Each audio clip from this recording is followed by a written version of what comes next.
very much for coming. It's wonderful to be in this library. There's something so special about what the Linen Hall does, what the Linen Hall has done for centuries and continues to do and looks forward to continuing to do. So this is a real celebration, not just of the work of Andrew Gibson, but also how the Linen Hall and how archives are so important, not just for looking after the past, but for dealing with the life and culture of the present and holding on to so many strands of culture for questions and answers that we haven't even worked out yet. So it's really important to be here today. I know I've got a lectern, but I will stick to time.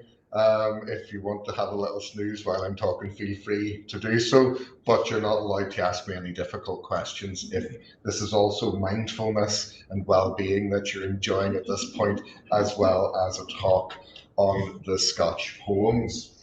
I'm going to talk a little bit about the contexts for the material, which you can see an actual edition of at the back of the room.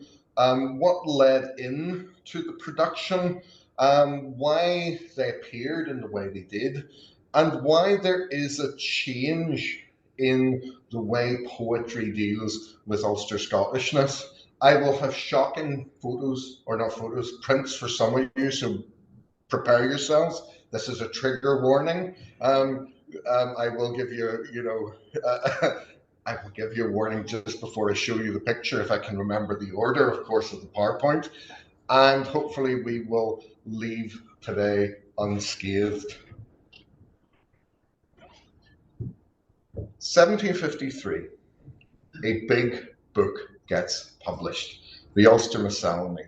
There are claims by some that it's published in Belfast.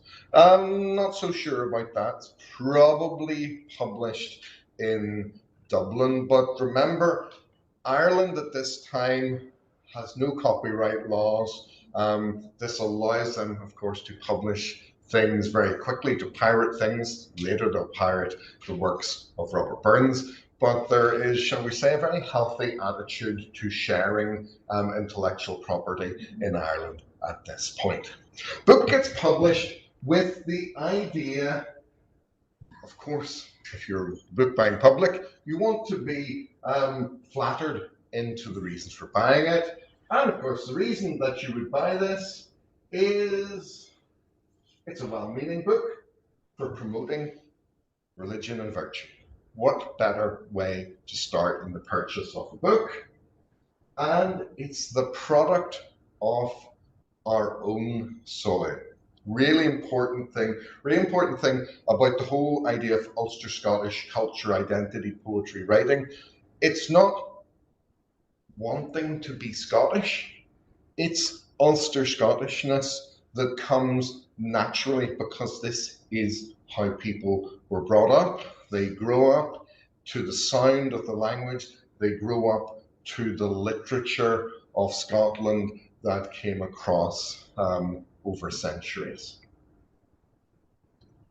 Now, usually, if we're talking about Andrew Gibson, this is where I begin to get really excited about talking about Belfast.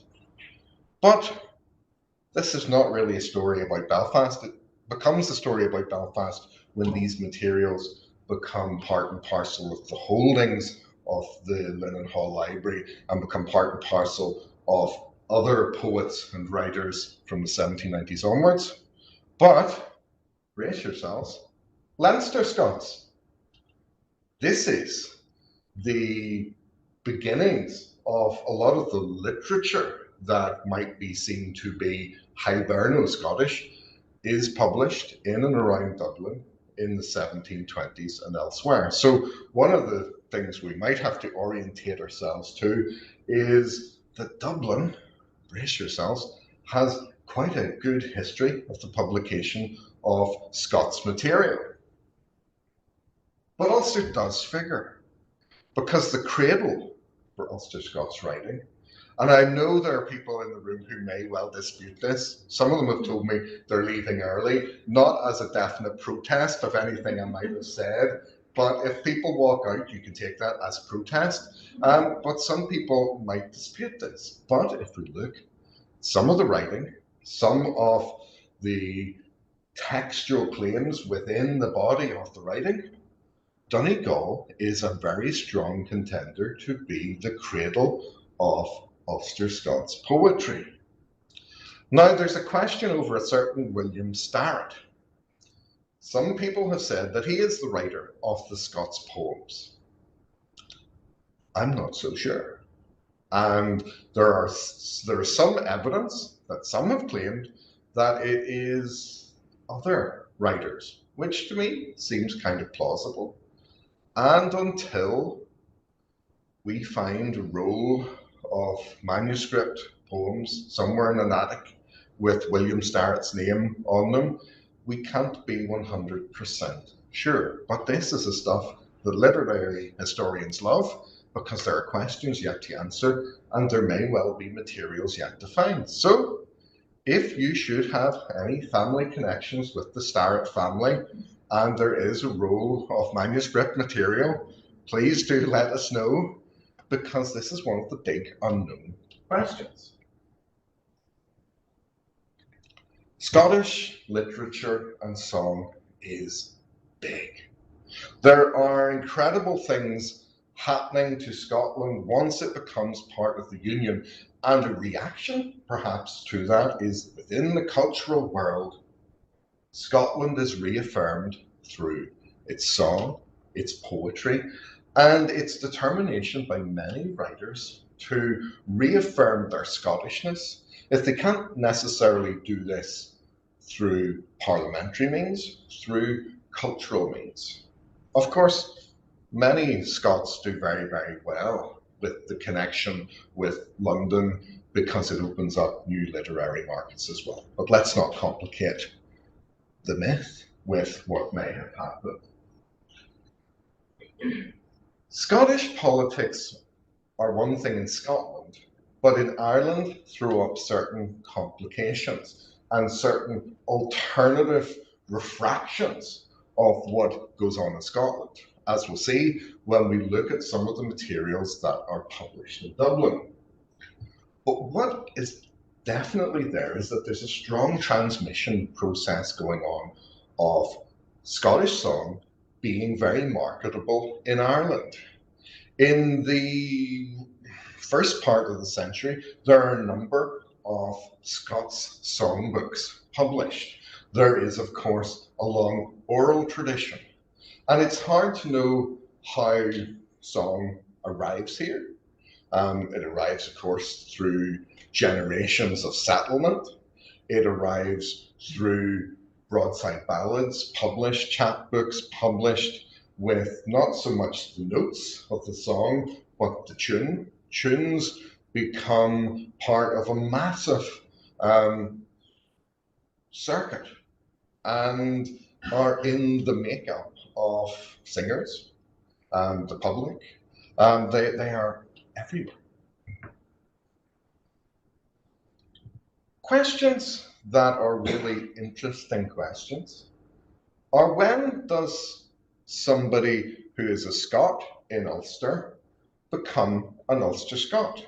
When does this moment of Ulster-Scottishness occur? Does it occur if you have been here for a couple of weeks? We all know people who go to America and they come back from America after 2 weeks and they've already practically naturalized themselves to American speech patterns and thoughts. But one of the things we could ask is, when do Ulster-Scots become Ulster-Scots? Likewise, from a linguistic point of view, when does Scots in Ireland and Ulster become Ulster-Scots and begin to differentiate itself? And in poetry terms, the Scotch poems that get published in 1753 might be one of those points in which there is the beginning of an Ulster Scottishness within the language and within the way that these poems see the world and announce themselves to their audience. But to start, well, two of the people we can make a beginning with is one Irishman, William Starrett from Strabane, and one Scotsman, Alan Ramsay. Why is this so important? Because they wrote poetry to each other. And one of the reasons why I'm going to suggest that maybe William Starrett isn't a writer of the Scotch Poems is that in his later life, he produces his magnum opus, a book on projectiles. Yes, it's apparently there are apparently two books on projectiles in the 18th century, and this is not the good one.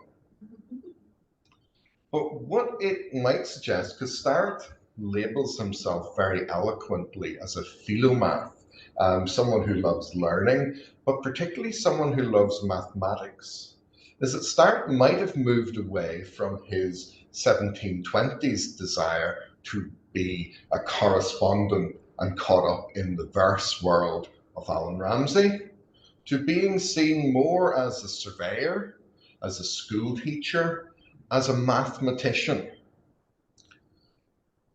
An interesting aside also in the subscribers list that Starrett has a number of notable Presbyterians buying his book. Why is that so important?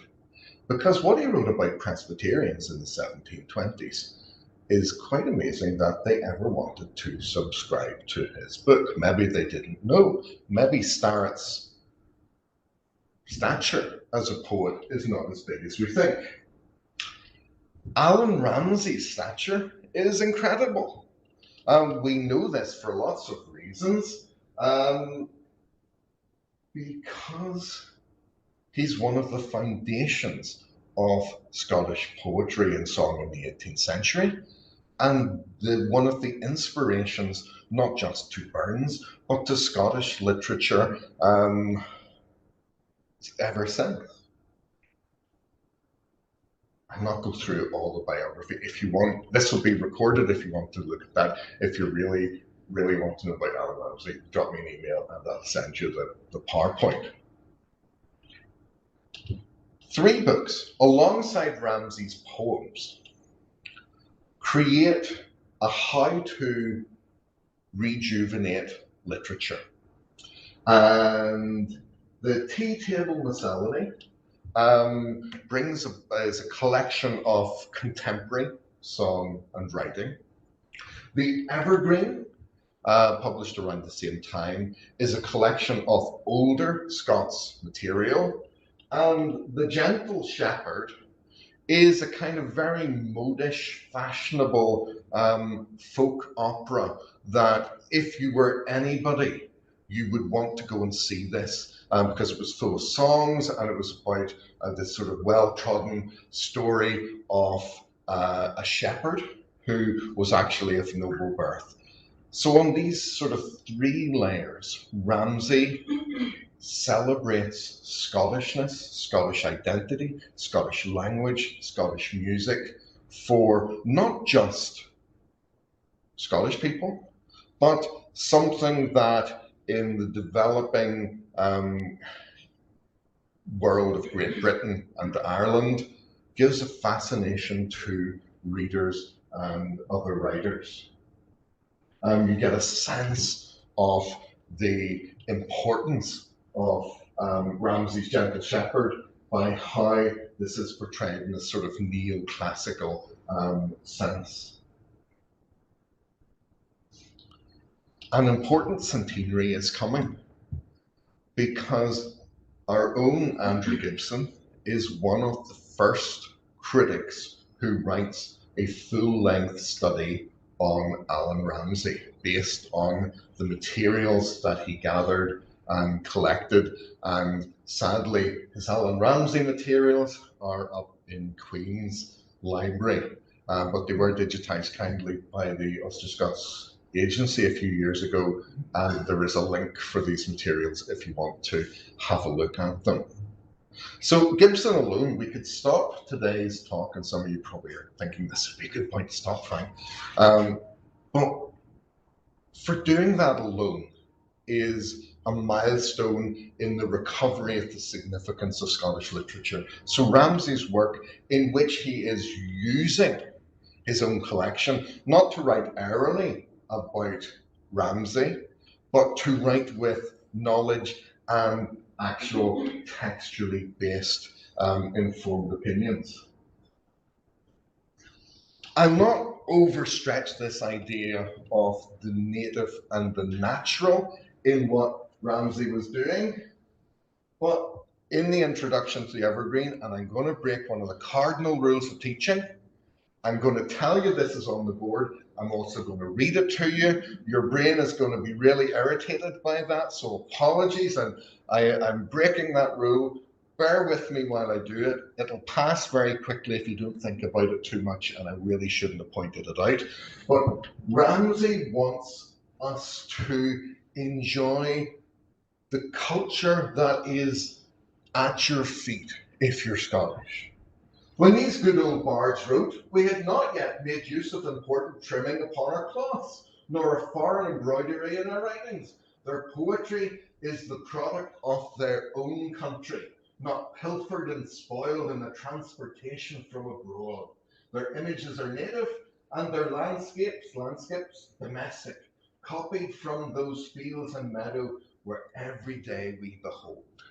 This metaphor of freshness, of living quality to the material, Ramsay says, is really important for us as readers to take acknowledgement of this and to enjoy it. It hasn't been brought from overseas. It hasn't been spoiled in the process.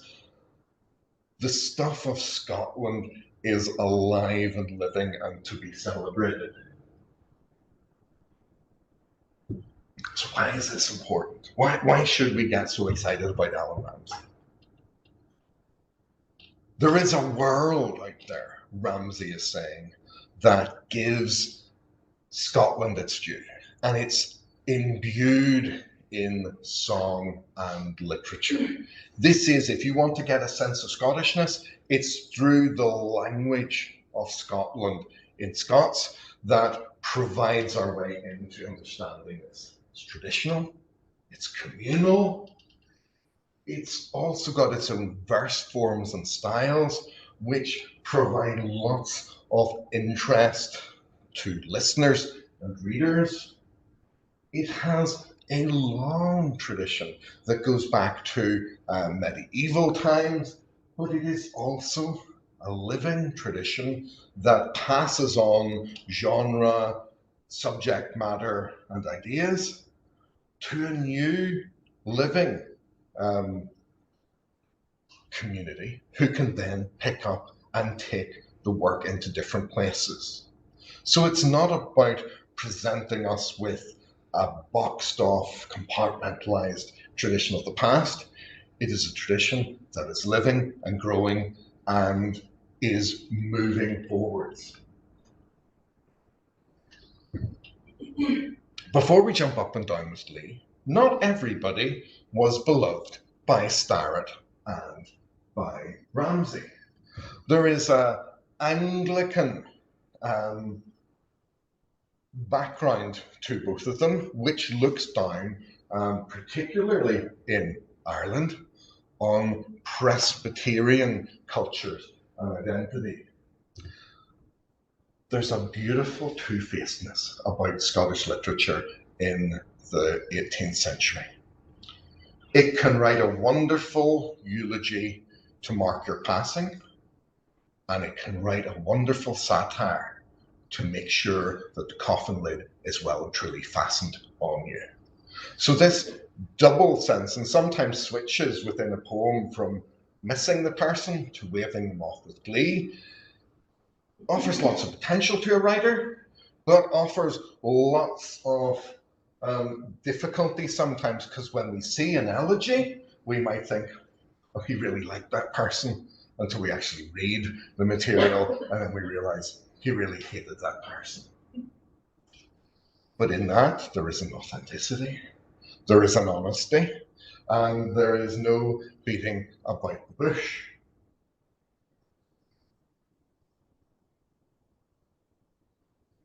There is also something in Starrett that, in one poem, is highly relevant and reverent to Alan Ramsay's world, because he writes to Ramsay. And in his other poem, where he doesn't write to Ramsay, he provides the full nastiness of a great Scots satirist.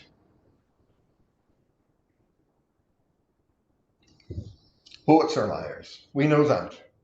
There are poets in this room. I know you're liars. And liars in the best possible sense, because that is what we need as human beings. We need the lies and the truth of poetry to get us through our daily lives. And what Starrett does with Ramsay, he plays the most wonderful game of flattery with them. Because he says, we're not just poets. We are like pastoral poets.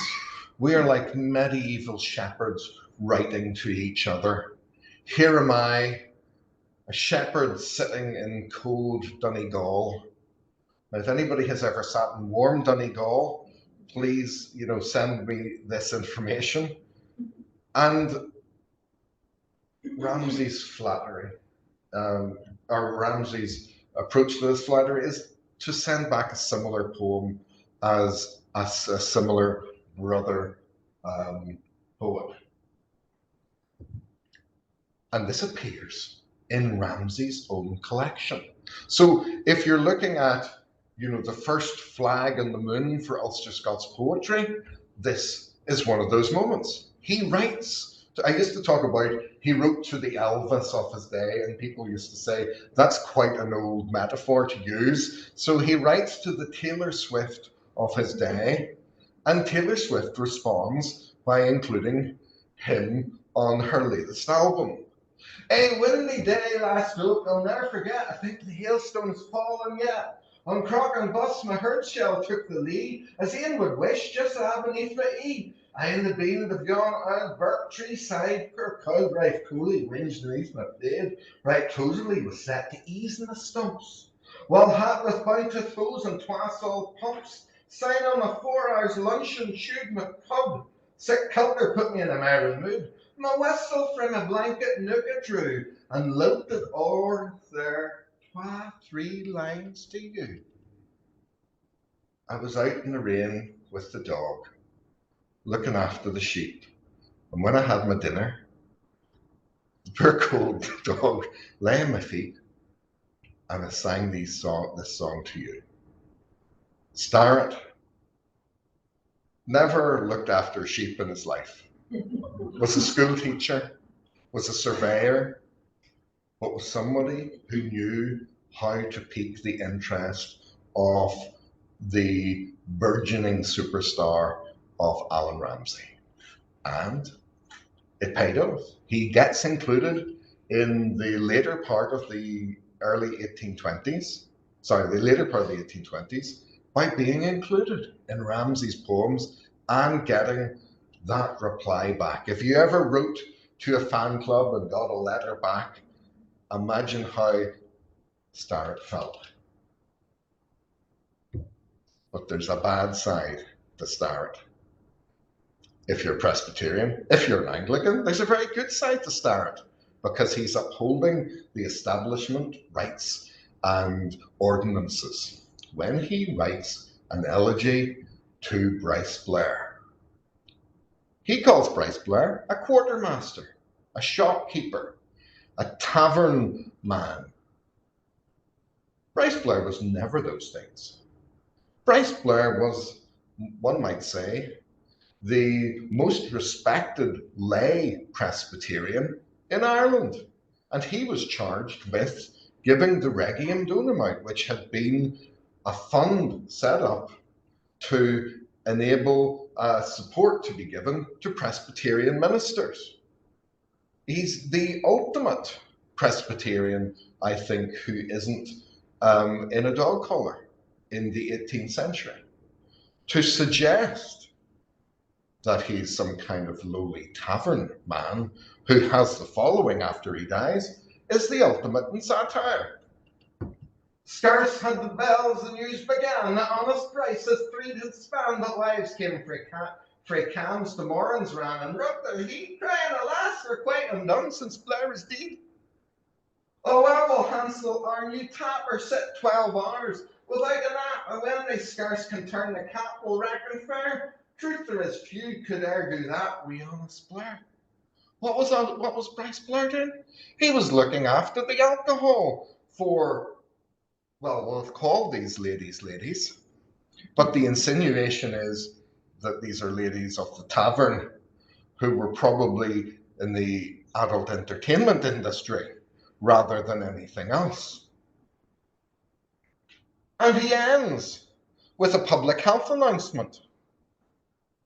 Good friends, let me advise you all, we fish or flesh or mutton skull, we beef, crown well your money soul, the never shrink or fear, whatever that word might be, should be made kyle with muckle drink.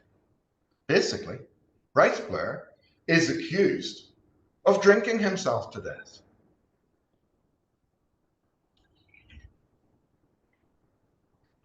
This is, of course, against a backdrop of anxiety in Ireland particularly in the northern part of Ireland, in Ulster, about the number of nonconformists and the challenges that this provides to the Anglican establishment. Bishop Leslie writes to William King in 1692 that nonconformists are much the most numerous portion of the Protestants in Ulster. Some parishes have not 10, some not 6, that come to church, while the Presbyterian meetings are crowded with thousands covering the fields. This is ordinary in the county of Antrim, especially, which is the most populous of Scots of any other in Ulster. There's a wider backdrop of anxiety that Scots play throughout Great Britain, and the representation of Sawney in the bog hole. I don't need to explain it to you, but this idea to be Scottish is to incur a lot of difficulties. And as I say, if you're doing it this way, you're not doing it the right way. In Ireland, this also travels through. In the 1780s, Thomas Percy, another ballad collector, comes to Dromore, gets a letter, a very anxious letter, from the south of Ireland, from William Jessup, in which he talks about the Ultonian people. I think this would make a great Marvel kind of comic, the Ultonia. The Ultonian people are Scots, in which much is included. Southern Irish. We are genuine Irish, well-natured, gay-tempered, and sometimes a little absurd, so much the more diverting. Here we look upon Ulster as one grand volcano, ready every moment to shake the earth around it and pour forth its burning lava. He then goes into a long discussion about food and diet, and suggests that in the south, where they eat potatoes, this is a cooling diet. Who would have thought you would have got so many useful health notices from this talk? But the Scots, eaters of oaten bread and whiskey, are combustibles. It's worrying out there. Now, some have said that Jonathan Swift wrote in Ulster-Scots. This is based on another anthology, the wonderfully prolix Jenny Carson's collections, being a revival of his own labours and lucubrations for 30 years past, with pieces upon different subjects by several hands. Well, there's a pamphlet which is signed J.S. in this collection. Now, I know that that's probably not enough to suggest that it's written by Swift. And in this collection, we have a sense of Scottishness that is often quite negative and is used to poke fun. It's based on a gathering up of a number of pamphlets and poems. There is a There's a long poem on farting as well. If this is the type of literature you're interested in, this is available on Google Books. There's a lot of satire in that, as you might expect. There's a lot of anti-Presbyterian material. Yet this is a popular collection in the South, and is certainly published through a number of variations in Dublin, up I think into the 1780s. So there's a kind of constancy of the republication of this material. Carson was one of the major printers in Dublin. He had printed a number of newspapers, he'd printed a number of pamphlets on the side of the Anglicans. And in this, there is a kind of faux letter. These were often sent to newspapers in which, written in Ulster-Scots, about a trip to Christchurch, Dublin. So some people have speculated that this is Swift, you know, having a pop at the dean of his competition. Sir, I have herewith sent you a description of Christchurch given me by a person in our parts who is not thoroughly reconciled to himself for his great brack and transgression, o the Lord's day as he terms it. But as his going there was by mere chance, not design, he is the better reconciled to himself. So this is supposedly given to a gentleman after a conversation with a northerner. A ship from Portaferry in the county of Down came to anchor Ashton's Quay, loaded with corn, on a Saturday in the evening. There were 2 of the hands being bred to the fishery in these parts that never were in Dublin before that time. On Sunday morning they asked the master, he being somewhat indisposed, where will we gang now in this great city and hear the word of the Lord today? Now, I have a problem with the automated design that PowerPoint gives you, because I put this into Designer and it came up with this image. Now, I don't think that's Dublin. With these directions they went, but coming to the Thistle, the Lord Mayor was going to church with his attendants, and they being curious to see what could be the meaning of such a concourse of people, lost each other and went with the crowd down Christchurch Lane till he came to the church. At his entrance he asked the person what place it was, and who told him it was Christchurch. He asked again, pray you, sir, now, might anyone gang into it? And this is what he sees. This is a Presbyterian horror film of going to the Anglican service. Beware, there might be discussion of organ music and song which is not derived from the Psalms. Looking round me, the first thing I seed was a Mickleman brass bird with a book in the back of him. At the lee end of the kirk there was a table with 12 great brass candlesticks and candles on them, but they weren't lighted. Almost as thick as my arm, in the wall aside there were some old cheese with beards cut out of stirks, as I thought, and there was a cheat with a handful of keys in his hand running around letting folk into their places. This is the hustle and bustle of Christchurch, compared to the somewhat, we might say, meeting house like simplicity that we ourselves are enjoying at this point here. It gets worse. There followed him a great fat swinging sheep with a white sark on, and made cheese with white sarks and lang wigs in the heats in them, and wee wains with white sarks in them. And we get into the east side, and all the folk about me were blabbering amongst themselves what they said, only God and they can. The whistle pipes fell a loping, the cheels and wains and white skirled and screamed to them, and a sweeting. On gay day this gate for some time. At last one of the cheels with the white sark get a laugh of the brass bird and opened the book. Now as I live, what he readed there was the scripture. He hadn't sure done, but the whistle pipes fell a blowing and they skirled to them. Then another cheel took his turn at the book. I am sure it was the scripture that he readed. It goes on and on. Thankfully he escapes. Now, some have said that this is Jonathan Swift poking fun at Presbyterians, because here is your Presbyterian from the north going to church and not really understanding everything that's going on. And you're seeing the kind of comedic effect of what a hymn is like, what the organ music is like, what things that were distinctly foreign and indeed heretical in Presbyterian mindsets.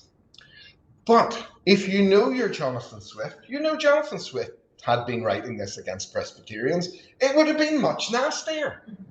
It would have been, horrendous. This is somebody who never forgave the people of Kilroot for giving him a wide steer.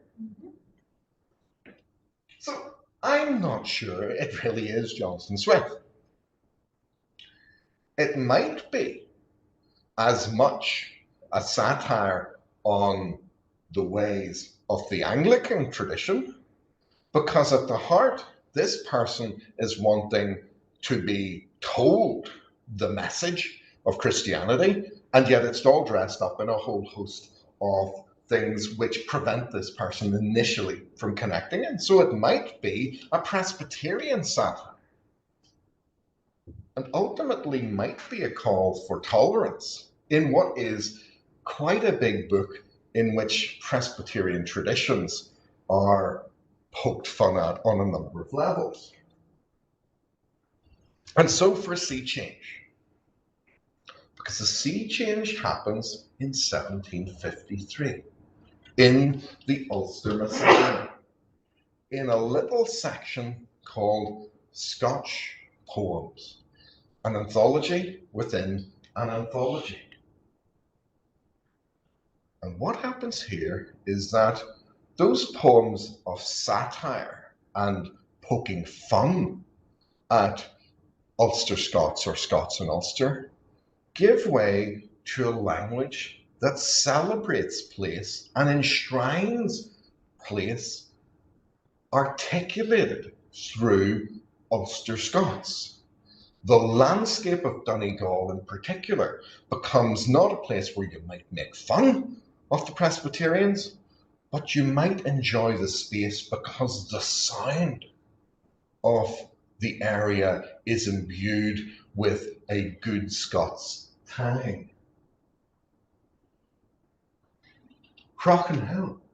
The blithest lass that e'er was seen came up frae Burt to Crockenhill, with sugared lips and glancing in with heavenly smiles and wit at will. Her aspect like the dawn was clear, when morning gilds the list serene, could any style of sense forbear to own her charms or hug the chain.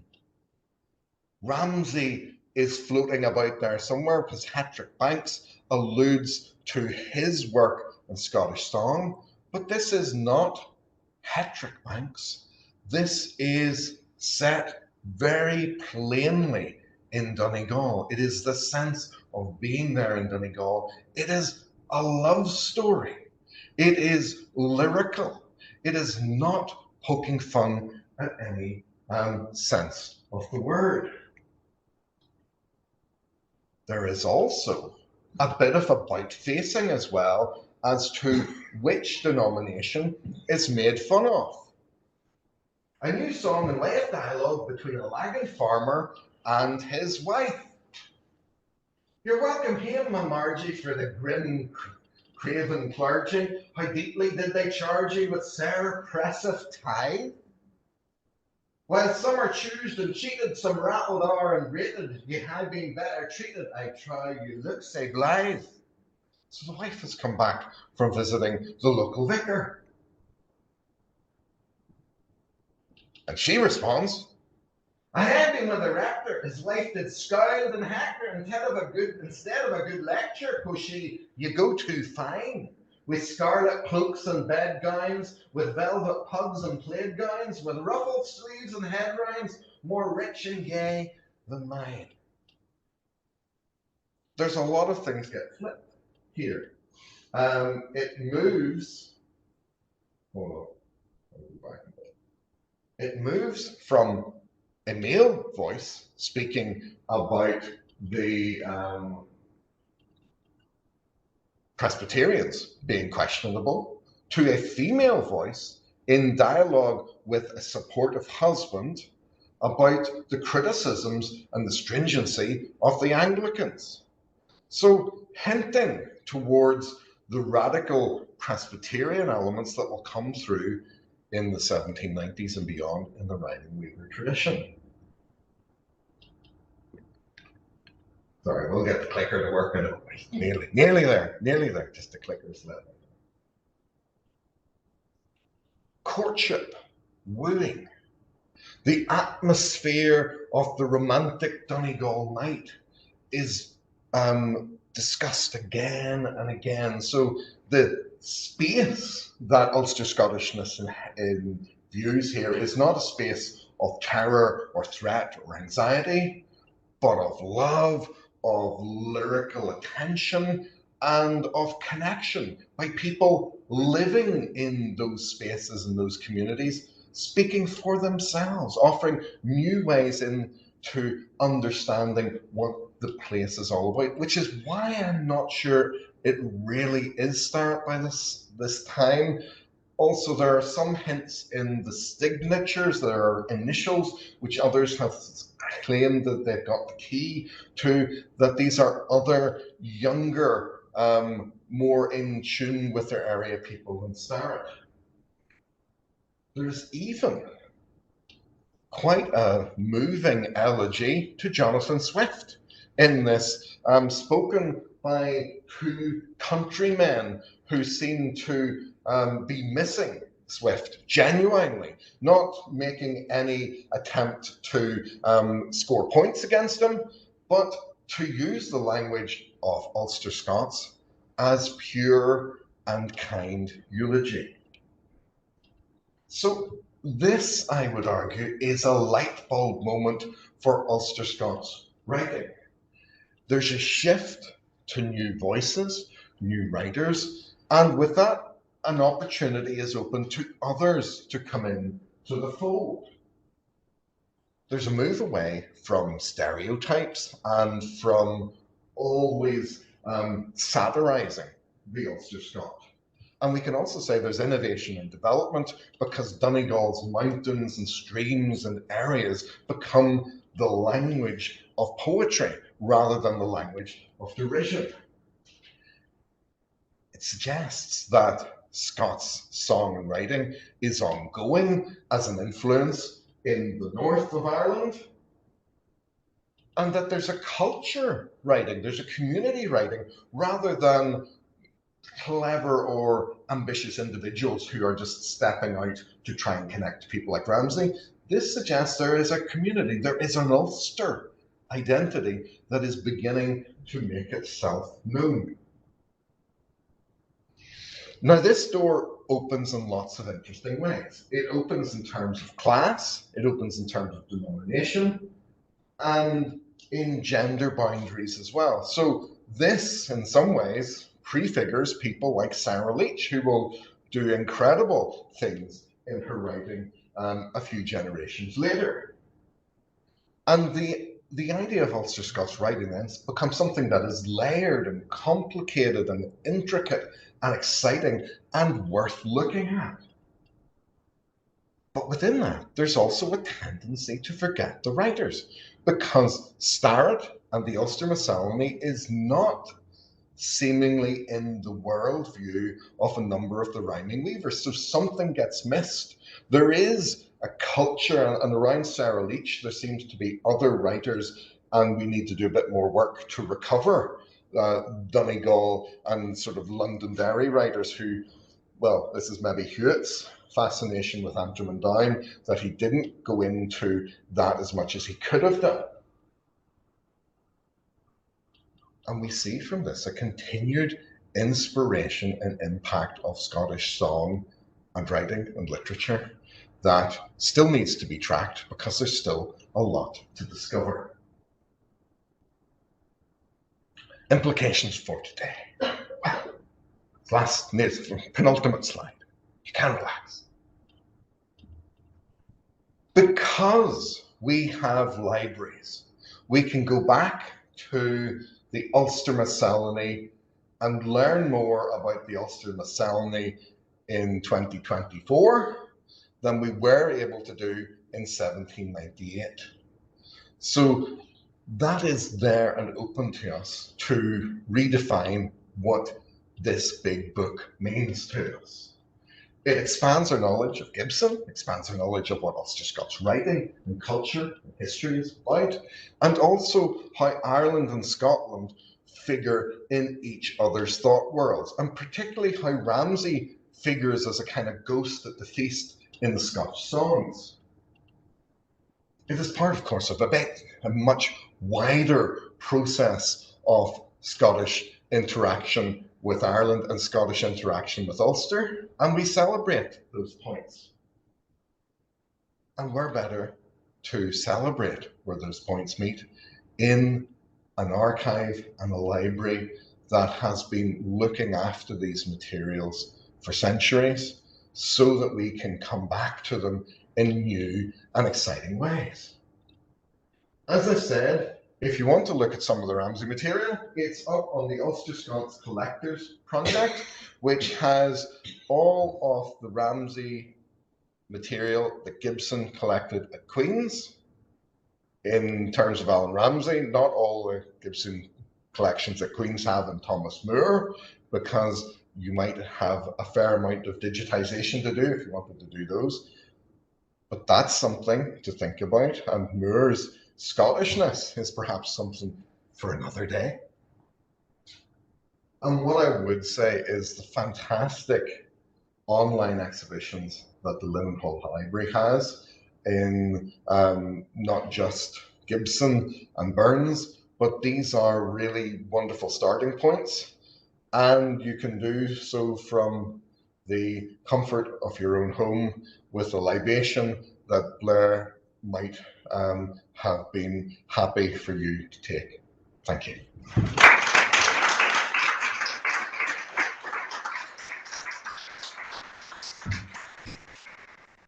Thank you very much, Frank. That's a really lively and interesting lecture. We do have a chance for a few questions, and Frank is happy to take a few questions if anybody has anything they would like to ask. Yes.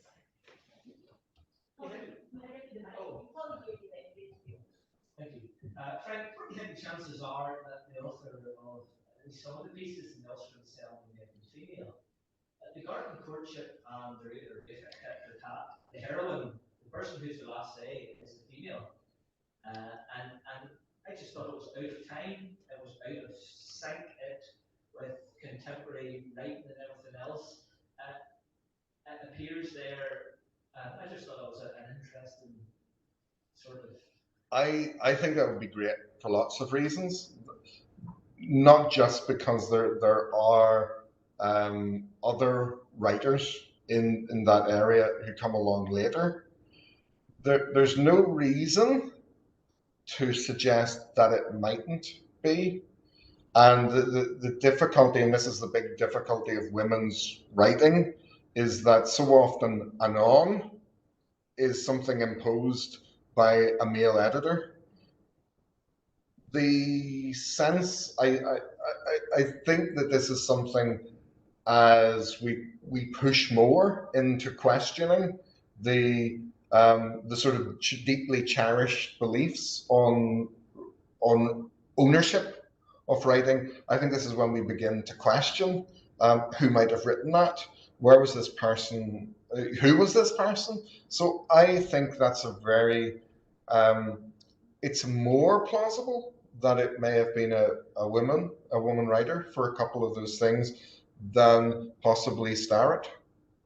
So I think these are things that, because we're dealing with a sort of critical overview of a lot of this writing that was inherited by John Hewitt. We've taken the way Hewitt looked at literary history. And then, of course, we have to remember that a lot of Hewitt's literary history is written from the 1930s to the 1960s.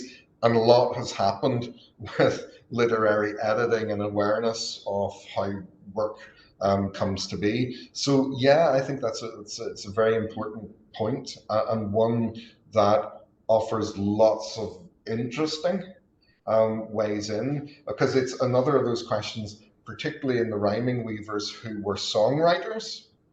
Were they songwriters, or were they doing what Burns and others was doing when they were in the area that they heard a song? I thought, I'll just write that down. It doesn't matter that I don't necessarily record the fact of the author. So yeah, I think it's a big question, and it has big implications about how we actually understand the traditions that we're looking at. Anybody else? I've got time for another question. I might ask something. As somebody who maybe doesn't know as much about that period, did the Scotch poems, did they immediately spark speculation about who wrote them? There's very little commentary on the Ulster Miscellany. It's something that didn't seem to get reprinted that much. It wasn't picked up. It was almost the wrong time. Had it have been published 30 years later, you would have easily said that this would be something that would have been published through the Belfast newspapers, and there would have been correspondence with a lot of writers, because it's in that pocket of the 1750s, and it is not the book, if you're of a labouring class disposition, that you have access to, and it is probably before the tradition even of the reading societies.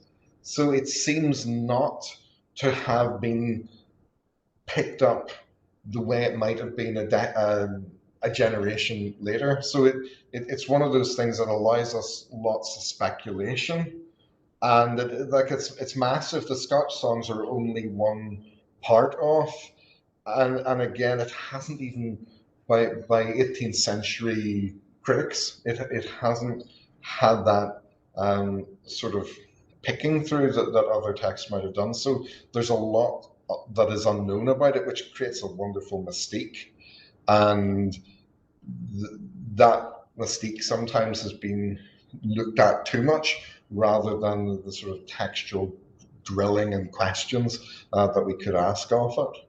Brilliant, thank you. Oh, one more.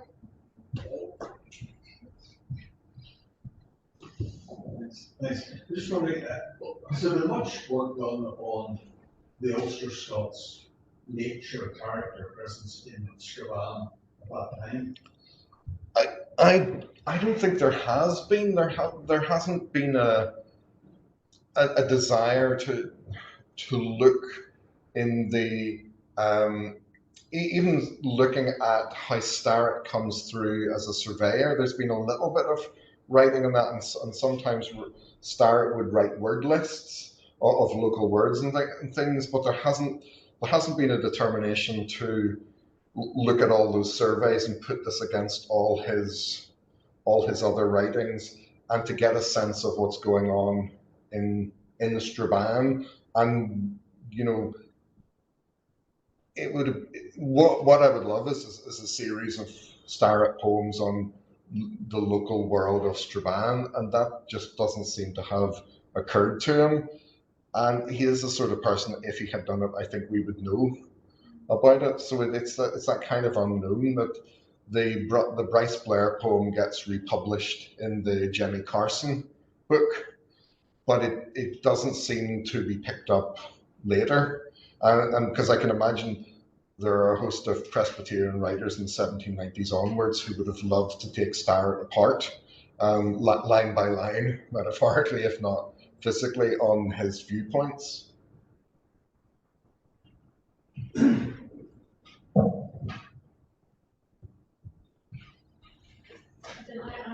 I think we're probably out of time, so I think we'll finish up there. But as I say, just a wonderful lecture, brilliant on the text, and great on the Scottish, Irish, Ulster connection. So thank you so much. And as Samantha said at the start, there's an opportunity to see some of those texts that Frank referred to in the cabinet at the back there, and do have a look at the online exhibitions.